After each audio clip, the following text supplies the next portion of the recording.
Hi, this is Santal, and welcome back to another edition of Precision's Fly of the Week. This week we're going to tie Joe Shafer's Gummy Cranefly. This fly was first introduced to me by Pat Dorsey when I was out in Colorado. It's a fantastic pattern that fools a variety of fish. Joe Shafer is a guide from Colorado. He produces some awesome flies for fooling mills and holly flies. Let's get started. So the hook I'm going to put in the vise is the Ahrex NS110 in size 6. Crane flies are huge, so you could tie this all the way as big as a size 2, and I wouldn't go any smaller than a size 10. For the weight, we're going to use 0.25 lead wire wraps. When wrapping the wire, make sure they're touching wraps and then leave a small gap from where you stop the wire and the hook eye, and to ensure that there's plenty of room to tie off the head. Thread we're using today is Semperfli Classic Wax 6/0 in rust. Alternatively, you could also use their mocha brown or brown. Start the thread off behind the wire wraps and then trim off the tag end. You want to take the thread to the front of the wire wraps. That way you're building a dam to lock in the lead wires. Don't worry too much about covering all the wire wraps. When tying in the materials, we're going to tie in the last materials that it's used. In this case here, it is copper Brassie wire. Tie it in just in front of the lead wraps and take it just past the hook bend.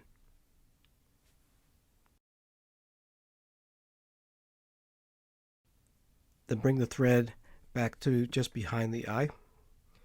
Next material we're going to tie in is the 1/8 inch brown scud backing. I take the scissors and cut in a small angle right here. Makes it a little bit easier to capture. Tie it in just by that tip, stretch it back, and stop the thread right at the point where you stop the wire.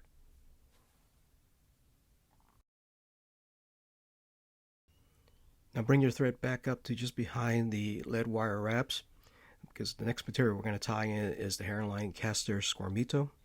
This material is unique because it's very, very soft, but at the same time, it's super slick. And it irritates a lot of people when they try to tie this pattern because it'll just slide all over the place. And I'll show you a couple tips on how to get it to go the way you want. So you're going to tie it in just behind the wire wraps. Don't stretch it too much as you tie it in. It's very soft, and the thread can also cut it pretty easily.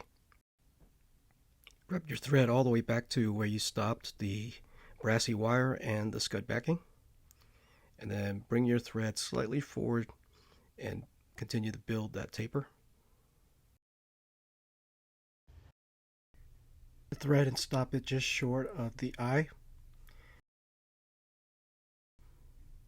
When wrapping the squirmy wormy material, don't pull on it so it stretches. Use your forefinger to keep it from sliding.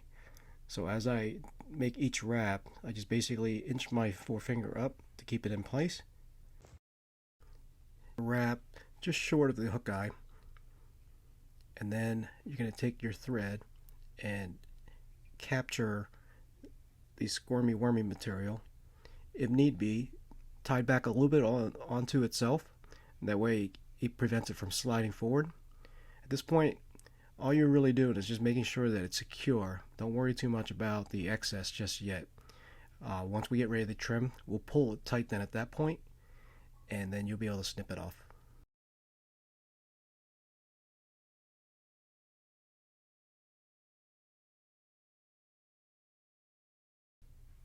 Now take the scud back in, you're going to pull it forward, try to keep it center on top of the shank. It's going to want to slide. If so, it's not a big deal. All we're going to do right now is just really capture it, and then the backing towards the bend of the hook, and then do a couple more wraps. That way it's really secure.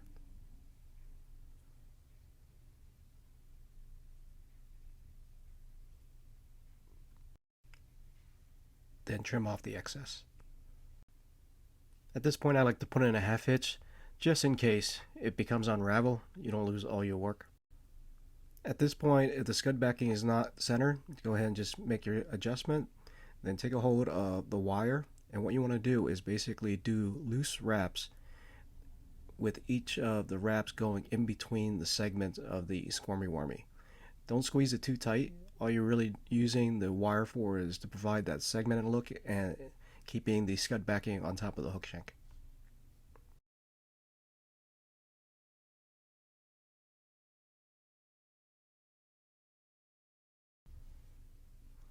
Once you get the wire up to where the scud backing was tied off, do a couple wraps in front and behind, and then helicopter the excess off.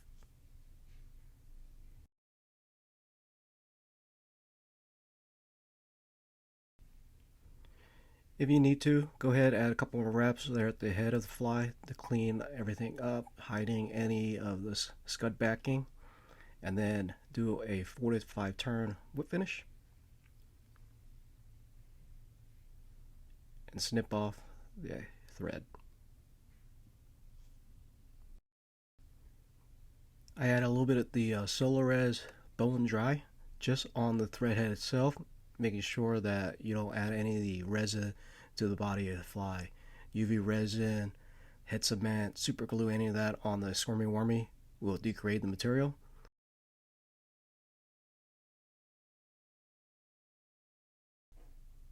Give the resin a quick zap with your light to cure.